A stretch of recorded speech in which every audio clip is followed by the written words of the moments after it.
Bienvenidos, este es su video acerca de El ahogado más hermoso del mundo de Gabriel García Márquez, en el que revisaremos un poco cuáles son las características del realismo mágico que son presentes en este cuento y cuáles son algunos de los mensajes del autor y los mitos y leyendas que influencian o aparecen en esta obra, ¿no?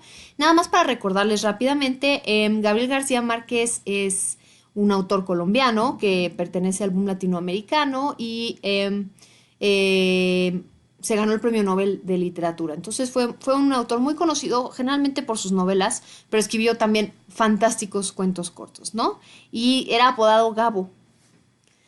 ¿Qué vamos a saber sobre el realismo mágico en la obra? Bueno, definitivamente hay muchos elementos del realismo mágico que son aparentes en esta obra. Quizás sí, el primero y el más importante es el hecho de que existen muchos elementos fantásticos que son percibidos por los personajes como normales.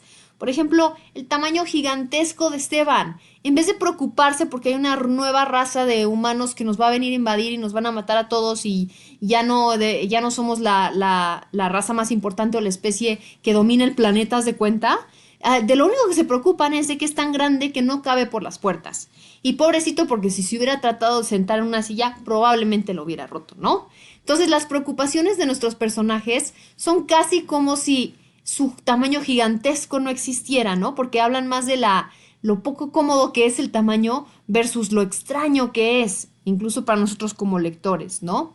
La segunda cosa que es clásica del realismo mágico es que generalmente las obras se presentan en escenarios de marginación. Esto quiere decir escenarios enajenados, ya sea por pobreza, por diferencias socioeconómicas, ¿no?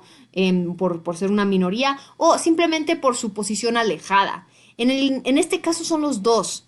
Es un lugar muy pobre, ¿verdad? Muy sencillo, con gente que evidentemente tiene pocos recursos, que vive de la pesca de subsistencia, pero también que están muy alejados como del resto del mundo y de la realidad. La tercera característica del realismo mágico es que generalmente sucede en Latinoamérica. Y esto es otra vez los autores del boom tratando de rescatar algunos de los valores latinoamericanos y elevando Latinoamérica como escenario mundial para la literatura. Finalmente, dos otros grandes indicadores de que esto es realismo mágico es por un lado la polifonía, ¿no? Vamos a tener diferentes puntos de vista o diferentes narradores presentes en la obra. A veces esto se manifiesta a través de, por ejemplo, un diario, ¿no? Que uno de los personajes esté leyendo el diario de alguien más o que haya diferentes voces. En este caso lo vemos porque hay un narrador que después también se transpone a las mentes de las señoras que se imaginan cómo debió de haber sido la vida de Esteban y narran, ¿no? Cómo ha de haber sido su vida. Entonces tenemos como una especie de polifonía a través de los pensamientos de los personajes. Y el más importante quizás en esta obra y el que vamos a analizar a detalle es la influencia de los mitos y leyendas, ya sea porque los autores se dejaron influenciar por los mitos y leyendas o porque deciden darles un lugar especial para justamente realzarlos, ¿no? Entonces, evidentemente nos podemos imaginar que muchos de estos mitos y leyendas van a tener que ver con Latinoamérica, justamente como para rescatar y para poner en alto la tradición latinoamericana. Quizás el principal o más importante sea la tradición oral, ¿sí? En Latinoamérica y en las civilizaciones prehispánicas existía la tradición oral. ¿Qué significa esto? No había per se un alfabeto, ¿verdad? Entonces, mucha del conocimiento y mucho de la historia, la cultura, la tradición, la poesía, se pasaba de voz en voz, ¿no? De madre a hijo, a nieto, etcétera. Y esto se llama tradición oral. Y mientras que muchos de los fenómenos naturales no podían ser explicados por las culturas prehispánicas, sí creaban mitos alrededor de por qué existían. La imagen que les puse aquí justamente es del Popocatépetl y la Iztaccíhuatl. Entonces, el Popocatépetl y Iztaccíhuatl son las montañas que ustedes pueden ver atrás. Pero en los mexicas, ¿no? Contaron toda esta historia y esta leyenda acerca de cómo era un guerrero y su amada, ¿no? Entonces, cuando ves las montañas, una tiene como la forma como de un guerrero que está arrodillado y de una mujer dormida, la llamamos la mujer dormida. Ambos son volcanes y ambos son más o menos activos. Miren, por ejemplo, esta es una foto que tomó mi prima del Popo y Iztaccíhuatl, ¿no? Y ahí los puedes ver los dos. Entonces, había en la tradición prehispánica esta idea de explicar con leyendas de dónde venían las cosas. Esto es muy interesante porque lo vamos a encontrar en el abogado más hermoso del mundo, cuando vamos a tener este pueblo que era gris, que era feo, que era como un pueblo deprimido, solitario, en el que la gente realmente no le echaba ganas a sus casas que eran lo más sencillas del mundo, ¿no?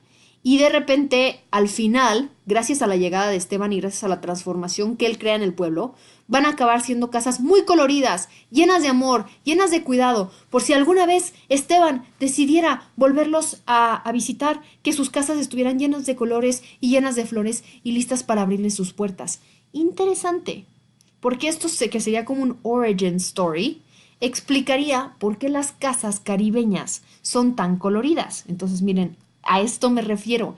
En el Caribe, las casas son verdaderamente muy coloridas. Y cuando tú ves el principio del cuento, claramente se explica, no claramente Gabriel García Márquez hace énfasis en cómo las casas no tienen color, cómo el pueblo es muy tranquilo, cómo es un pueblo como prácticamente cero cromático, ¿no? Así gris.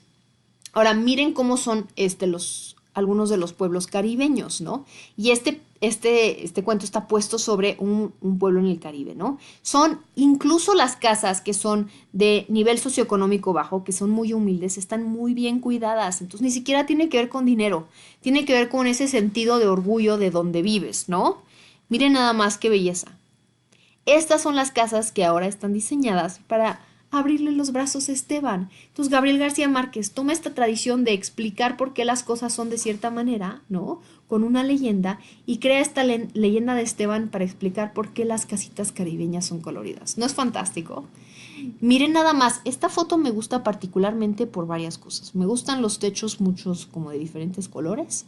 El color este azul del mar, fantástico, ¿no? Pero vean sobre todo en el fondo aquí, tienen una peña, ¿sí? Tienen este como muro de piedra que básicamente está presente también en el cuento. Se habla mucho de cómo están como subidos en estos muros de peñas el pueblito ¿no? Las casas. Otro tema muy interesante es el regreso de Quetzalcóatl, porque hace alusión a esto Gabriel García Márquez. Quetzalcóatl fue un dios de varias civilizaciones precolombinas, quizás la más conocida sean los mexicas, ¿no? Los aztecas. Y básicamente fue un dios que se peleó con otros dioses por justamente defender a los seres humanos y fue corrido, ¿no? Del palacio de los dioses. Y cuando se fue en una balsa flotando hecha de serpientes. Entonces, de acuerdo a las leyendas, Quetzalcóatl iba a volver por el agua, iba a volver en una balsa, iba a volver a través del agua. Entonces, el hecho de que Esteban llegue a través del agua es como muy estilo Quetzalcóatl y hace alusión al regreso de Quetzalcóatl que sería por el mar, ¿no? Otra cosa interesante es el nombre que le ponen, porque Esteban fue el primer mártir. Entonces, ¿qué es un mártir exactamente? Es una persona que se sacrifica por una causa importante. Y en la tradición de la religión católica apostólica romana, es una persona que muere por defender la religión, ¿no? Pero lo que es interesante aquí es que Esteban, nuestro gigante en el cuento, muere para que el pueblo pueda salir adelante, para que el pueblo pueda encontrar su felicidad, para que el pueblo pueda encontrar su unión, para que tenga una razón de vivir, de decorar, de ser feliz, de encontrar digamos, pues alivio y felicidad en las cosas pequeñas, ¿no? De todos los días. Entonces, interesante cómo Esteban debe morir para justamente motivar a todos estos hombres y mujeres a ser felices, a quererse, a pensar en algo más grande que ellos mismos. Y finalmente, el último que quisiera resaltar es Lautaro, que fue un mapuche, fue un general mapuche que fue el líder de la guerra en contra de la conquista española en el territorio chileno. Entonces, chileno, perdón. Los mapuches fueron un grupo de indígenas y Lautaro fue uno muy conocido por haber defendido muy bien los territorios indígenas en contra de la invasión de los españoles. Entonces estamos hablando aquí de cómo es alguien que se defendió, cómo puso una barrera en contra de una invasión, en contra de la llegada de cosas malas, ¿no? Quizás podemos verlo así. Entonces quizás si Lautaro o Esteban también era un muy, muy buen nombre para nuestro gigante porque significaba que él estaba ahí para protegerlos, para guiarlos, para llevarlos, porque fue un líder muy, muy importante de los mapuches, ¿no? Y una pequeña adición interesante y como muy hecha evidente en el cuento es que se menciona que los hombres se tuvieron que amarrar al mástil porque escuchaban a las mujeres llorar por Esteban y hacía que se quisieran tirar al mar, ¿no? Ahora, en la Odisea, que es un poema épico de Homero, muy antiguo, ¿no? Griego, Ulises, que es el héroe de este poema, es tentado por unas sirenas que lo que quieren es que se tire al mar para ahogarlo. Entonces pide a sus marineros que lo amarren a un mástil, ¿no? Para no poder caer en la tentación. Y es muy chistoso como al hacer esto Gabriel García Márquez como que dice, yo no estoy olvidando tampoco toda la tradición de mitología grecorromana. O sea, estoy poniendo en alto y estoy utilizando decididamente la tradición mitológica latinoamericana, la tradición mitológica precolombina, pero no se me olvida que hay gran mitología y hay grandes historias dentro de la tradición europea también, ¿no? La tradición occidental. Entonces me gusta esta pequeña inclusión porque es muy abierta de brazos, es muy, ¿cómo se puede decir? Muy inclusiva, ¿no? Y finalmente, uno de los mensajes de García Márquez aquí es que hay personas que son tan grandes, y grandes se puede ver como tamaño y se puede ver también como importancia, que nos inspiran a hacer un cambio. Y esas son las mismas personas que gracias a la inspiración externa que sentimos por lo que han hecho, vamos a sentir un deseo de cambio interno, ¿no?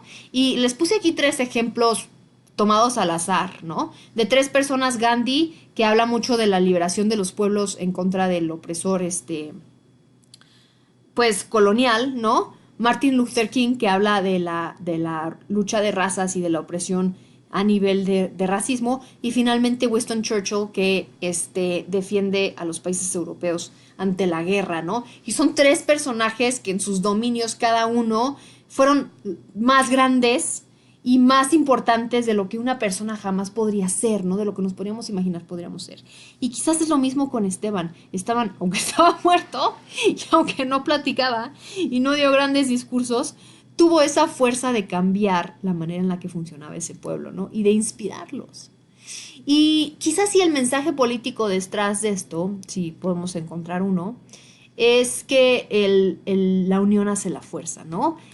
Antes de que empezara el cuento, evidentemente, el pueblo estaba desasociado, estaba enajenado, todos vivían solos, y después de que pasa Esteban, todos quedan unidos, ¿verdad? Todos quedan apoyándose y les queda como esta historia junta, ¿sí? Comparten a Esteban, y gracias a compartir Esteban, ahora son más fuertes, ahora son más felices, ahora tienen más, emoción y ganas de vivir. Entonces, muy interesante cómo la unión hace la fuerza.